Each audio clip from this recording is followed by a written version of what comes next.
Bakit po? Ano pong ginawa niyo?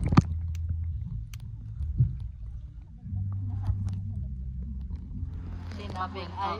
Tapos Ako daw yan nga kumuto. yung sabi, abay ako sabi mo rin man, iba ka daw akong kumuto. Tawanan kami dun sa ano mga ina. Tapos isang beses lumabas na naman si ma'am. At yan, hindi yan kumakain ng sa umaga. Susukan siya. Maila. Asan na si Tutoy? Aba, umalis na pala si Jonathan. Oh, let's say. Abay, nabukod dami daw sa hindi namin pa.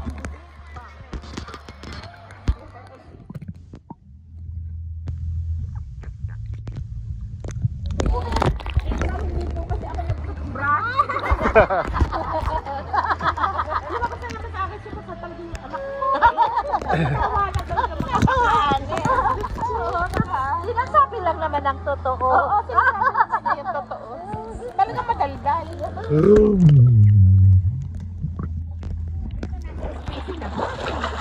Nung una, mag-ipon ka na, sabi niya mga RSF na sila, nung nagtututan pa kasi ako, sabi ko,